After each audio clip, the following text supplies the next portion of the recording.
Olha só, essa história de que a votação eletrônica não pode ser auditada é mentira. Vem comigo, assim que a urna eletrônica é encerrada, ela emite o boletim de urna, que é como se fosse um extrato do aparelho.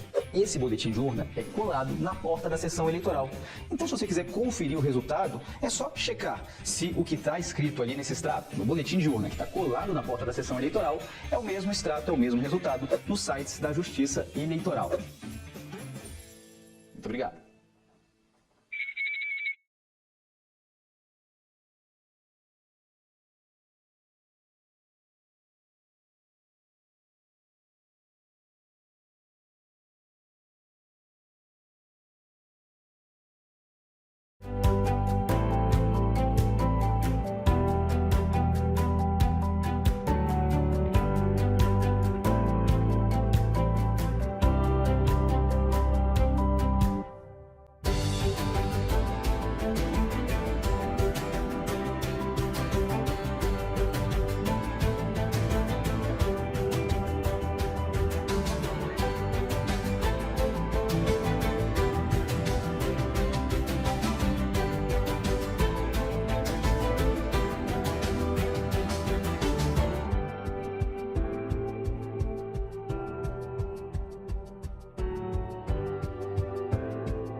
Brasil tem, provavelmente, o melhor sistema de apuração eleitoral do mundo. As urnas eletrônicas são adotadas há 25 anos e jamais ocorreu qualquer caso de fraude comprovada. Ao contrário, eliminamos as fraudes que ocorriam com o voto em papel. O sistema é seguro e auditável, ou seja, observadores externos podem conferir a correção de tudo o que está sendo feito. As auditorias começam no desenvolvimento dos programas inseridos na urna. Primeiro, é realizado um teste público de segurança, que permite que hackers, técnicos de computação, Polícia Federal e partidos tentem quebrar as barreiras de segurança da urna. A Justiça Eleitoral também abre os programas eleitorais a mais de 15 instituições para que fiscalizem seu desenvolvimento e até mesmo o seu código-fonte. Quando os programas estão prontos e conferidos pelos partidos que quiserem, eles são assinados digitalmente por várias autoridades e recebem uma blindagem, chamada lacração, para proteção contra fraude. A versão original dos programas assinados e lacrados é guardada em uma sala-cofre no TSE, ficando disponível para verificação. Em paralelo, cópias desses programas são enviadas aos estados para serem inseridas nas urnas eletrônicas, também aqui sob a fiscalização dos partidos, Ministério Público e outros interessados, que verificam se os programas inseridos nas urnas são idênticos aos guardados na sala-cofre. No dia das eleições, às 7 horas da manhã, a urna é ligada e imprime um relatório chamado Zerésima, que comprova que não há nenhum voto na urna. Durante todo o dia de eleição, é realizado o teste de integridade das urnas, em que aquelas que já estavam prontas para a votação são sorteadas e levadas à sede do tribunal para, em evento público, simular uma eleição verdadeira. Com uma diferença: cada voluntário vota 2 vezes, uma em cédula de papel e outra na urna. Tudo é gravado. Ao final, se confirma que o resultado da urna é igual ao da votação em papel, tal como atestado por uma auditoria independente. Após a votação, também é possível auditar a eleição e conferir os votos. Quando a votação é encerrada, é impresso o boletim de urna, que registra os votos de cada uma delas. Partidos e cidadãos podem realizar a soma dos resultados dos boletins de urnas para conferir com o resultado divulgado pelo TSE. Nunca houve divergência. Além disso, há o Registro Digital do Voto, RDV, que é a versão digital da antiga urna de lona, para quem tem saudade, e que cada voto fica preservado, sem violar o sigilo. Qualquer partido ou entidade fiscalizadora pode pedir o RDV para fazer sua recontagem, de forma automatizada com seus softwares particulares. Todos os arquivos gerados pela urna podem ser solicitados para conferência. O voto eletrônico deixa rastro e pode ser verificado e auditado a qualquer tempo. O de papel pode subir. Compartilhe esse vídeo e colabore para o combate das notícias falsas. Na urna eletrônica e nas eleições brasileiras, você pode confiar.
da palavra ao ilustre deputado Fernando Chichiarelli, PDT São Paulo. Senhor presidente, povo do Brasil que nos escuta desde lá da Rondônia, desde lá da Roraima, no Acre, até o Pernambuco, até o Rio Grande do Sul, nas fronteiras. Eleitor brasileiro, povo do Brasil, eu denuncio aqui que o sistema eleitoral brasileiro é uma fraude. Eu denuncio aqui que o sistema eleitoral brasileiro é uma mentira. Eu denuncio aqui que o sistema eleitoral brasileiro, via urna eletrônica, é uma trampa e que não existem eleitores, milhões de eleitores no Brasil, e sim milhões de palhaços que vão colocar o voto sabe-se lá onde, porque sabe-se lá para onde vai o voto. Eu denuncio que os programas já estão preparados para criar quem vai ganhar e quem vai perder a eleição. E no decorrer do meu mandato, eu vou provar dia a dia nesta tribuna. O sistema eleitoral brasileiro é uma farsa e é uma mentira. Não existe em lugar nenhum do mundo. O Paraguai devolveu as urnas. Na Alemanha é inconstitucional. Em Portugal fazem piadas. E nos Estados Unidos, inadmissível. Esclareço ao povo brasileiro que eu não sou o primeiro que denuncia que a urna eletrônica é uma farsa para eleger quem eles querem eleger. O João Herman falou, morreu. O Enéas falou, morreu.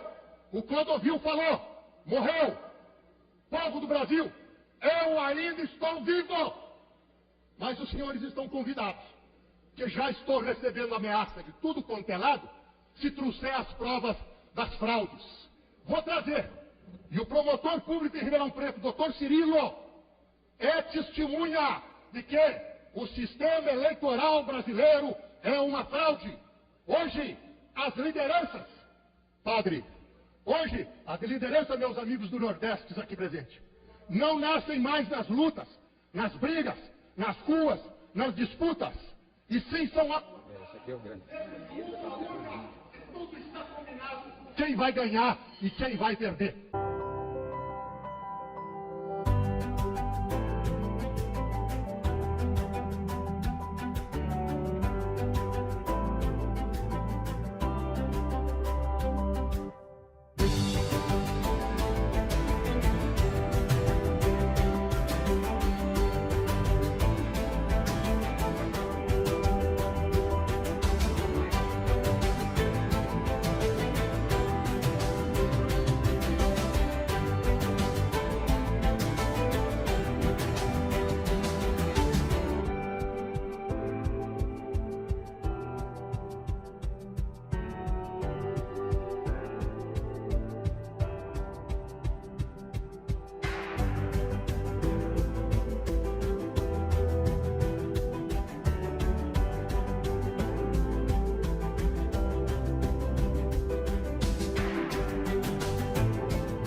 E essa forma, ao meu ver, presidente, essa forma parte de um pressuposto, e faço questão que mesmo rapidamente você vai se colocar, isso parte de um pressuposto falso.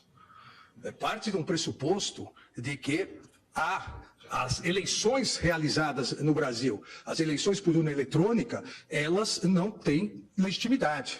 Foi sustentado da tribuna, em alguns casos, como se não houvesse legitimidade nas eleições feitas por urnas eletrônicas. Nas últimas eleições, em 2014, eleitores votaram nos 27 estados e Distrito Federal em 71.843 urnas eletrônicas. E se um outro problema, uma outra fraude ocorreu, um número muito menor do que as fraudes que ocorriam com o voto escrito. Eu tive a oportunidade de, enquanto promotor, ser promotor eleitoral e acompanhar eleições, voto ainda, o voto não era impresso, o voto manual, a cédula, e no interior ainda eram fraudes combatidas pela Justiça Eleitoral, fraudes muito mais, numericamente, muito maiores do que, eventualmente, na questão da urna eletrônica. E mais, não há, desde 1996, quando pela primeira vez, e salvo engano, sob a presidência do ministro Marco Aurélio,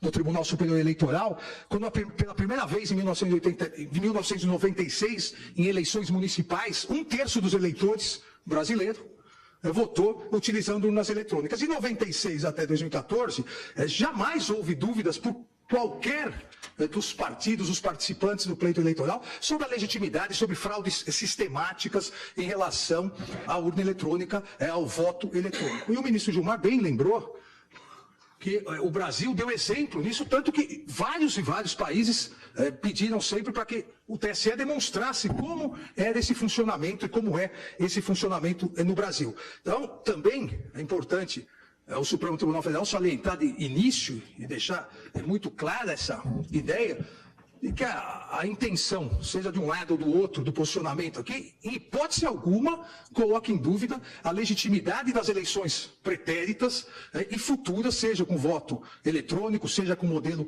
híbrido, e a Justiça Eleitoral, e no ápice da Justiça Eleitoral, o Tribunal Superior Eleitoral, vem realizando essa tarefa de cada vez mais transformar 100% a vontade popular no que é o resultado das urnas, com enorme competência.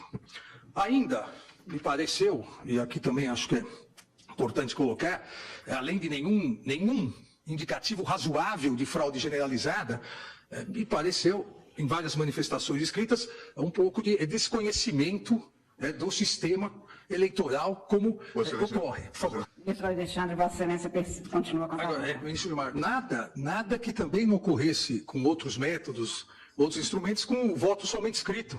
Também a votação de quem já tinha morrido, fraudes pontuais que a Justiça Eleitoral combate. Vossa Excelência deu um exemplo, me lembrou uma eleição num município em São Paulo, no estado de São Paulo, em 2012, onde foi anunciado, a imprensa anunciou que teria ocorrido fraude na urna eletrônica, porque numa zona eleitoral, um candidato a vereador tinha tido um único voto. E era na zona eleitoral dele, candidato a vereador. E votavam ele e a mulher dele. E se abriu inquérito, foi se apurar até que a própria mulher aí confessou que não havia votado nele. Mas não, isso ganhou 2 dias, quase 3 dias de imprensa em São Paulo, falando dos defeitos da urna eletrônica e, na verdade, a mulher não havia votado nele. Ou seja, problemas pontuais podem dar no voto escrito, no impresso, no voto eletrônico ou em algo que seja híbrido. E uma comprovação de que a urna eletrônica, o voto eletrônico no Brasil deu certo, e quem acompanha mesmo as eleições e o sistema como funciona sabe disso.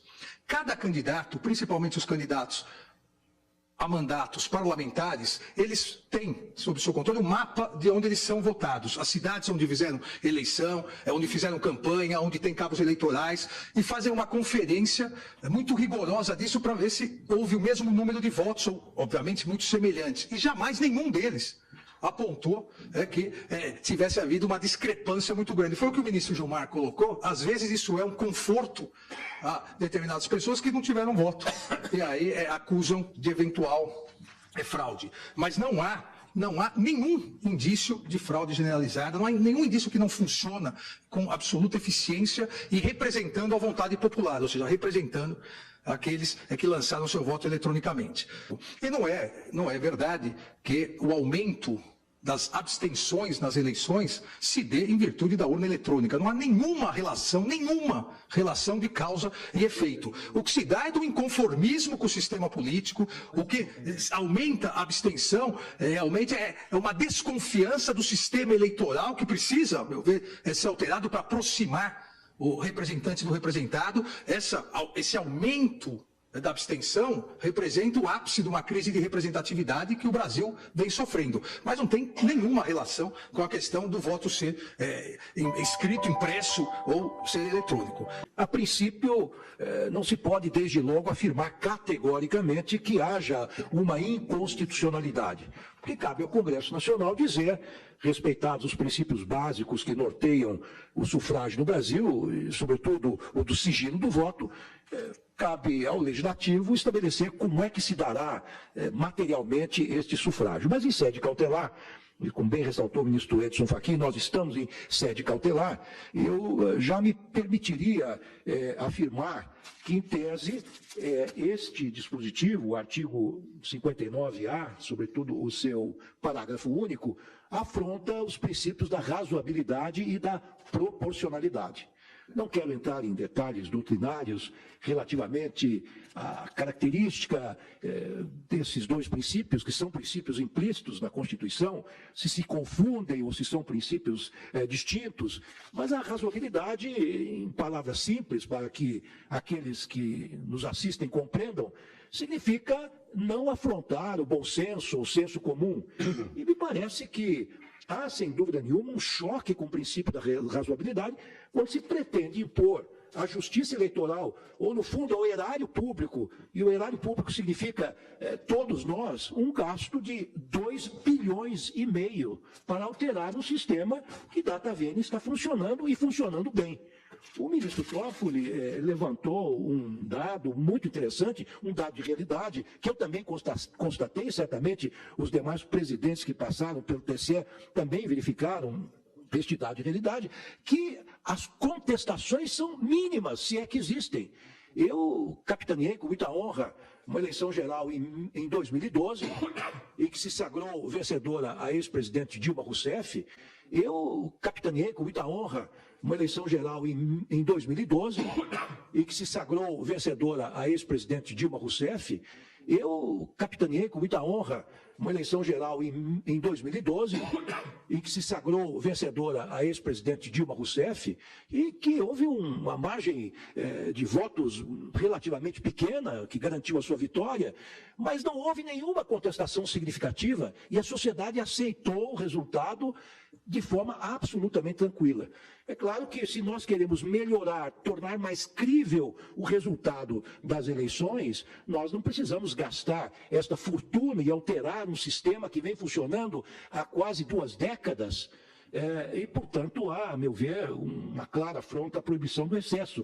E também a proibição da proteção insuficiente, porque os meios utilizados, ou que se pretende utilizar com essa alteração legislativa, estão aquém do necessário para alcançar a finalidade do ato. Isso foi demonstrado claramente. Isso não é suficiente. Se quiser evitar a fraude, não basta imprimir o voto. É preciso empreender, quiçá, uma profunda modificação nesse sistema eletrônico que nós estamos praticando com sucesso há muitos e muitos anos. A princípio só tem uma fonte aqui, né? Essa é uma saída aqui para eventual uso de impressoras de voto, né? Não chegou a ser utilizado esse ano. Mas já está preparada para isso caso se mude a legislação? Isso, embora esse tipo de conexão não é tão boa de ser utilizada na eleição. E onde é fabricada a urna? Vários módulos deles são fabricados na China, mas ela é sempre montada no Brasil, com a auditoria do TSE. Então nenhuma urna sai da fábrica sem que haja uma aprovação do TSE, pelo menos do lote. Vamos tirar a placa-mãe? Vou fazer com cuidado aqui. Aqui tá, bichinho.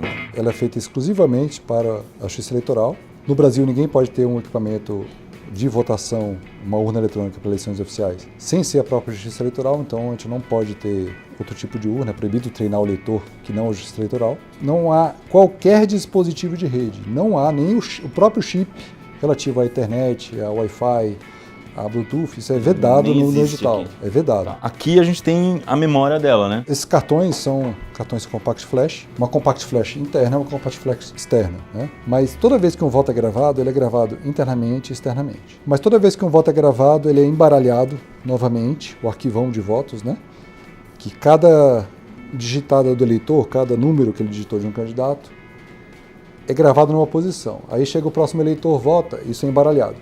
Por cargo, independentemente. Para que não fique a ordem da votação registrada. Exatamente. Então nem a própria Justiça Eleitoral consegue saber quem votou em quem. Então esse é um dos grandes pulos do gato da urna eletrônica e permite que, se você dá um tiro na urna durante a votação, Ele você vai simplesmente só um dos cartões. tira esse cartão e leva para uma urna de contingência. Esse cartão mais a memória de resultado, que ela fica aqui para poder gravar o resultado final. É isso aqui que se leva para contar. Tá, esse é um pendrive. É um pendrive, ele não tem nada de hardware diferenciado, apenas uma memória de melhor qualidade, mas o formato dele é feito para que ninguém consiga colocá-lo invertido, porque a gente não pode garantir que no Brasil inteiro os mesários tenham alguma afinidade com tecnologia. Agora eu entendi, são 3 memórias, na verdade. São 3 memórias. Uma fica dentro fixa, essa aqui é removível e mais o... Outra é removível, só que o mesário só mexe nessa. Então se uma urna der problema, eu tiro essa mídia, vou tirar a mídia de resultado, transportar para uma urna que foi preparada sem candidatos e sem eleitores, é uma urna de contingência. Quando eu ligar a urna, ela vai perceber que dentro não tem votos, que fora tem uma mídia com votos já, até aquele momento da votação, ele vai ressincronizar para dentro da urna e vai continuar a votação. Esse processo dura no máximo 5 minutos. Vamos aproveitar para falar daquela votação paralela que acontece. É um jeito de evitar fraude no dia da eleição. É um teste de caixa preta, né? O pessoal chama. A urna, elas são preparadas 2 a 3 semanas antes da eleição, né? Então, geralmente na segunda quinzena de setembro.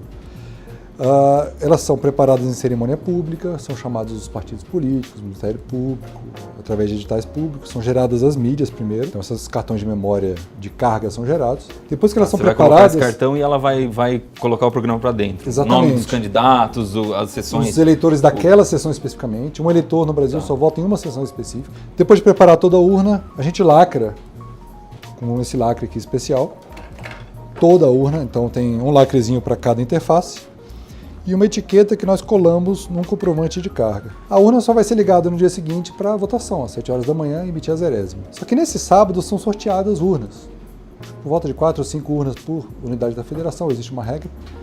E essas urnas são retiradas desse local e levadas até o TRE. Só que elas não sabem que vão ser auditadas, né? Elas estão desligadas, completamente desconectadas do computador. Não tem GPS também para saber onde estão. E quando você, às 7 horas da manhã, como se ligasse na sessão, você liga no TRE. Isso aqui tudo filmado. E geram-se cédulas em papel mesmo, com votos aleatórios. E esses votos vão sendo inseridos filmados. Como se estivesse usando a urna de fato numa eleição. Numa eleição. Tudo é filmado e no final se conta os votos manuais e se conta o resultado apurado pela sessão, pelo boletim de urna. E até hoje, desde 2002, quando foi inserida esse processo de votação paralela, nunca houve divergência.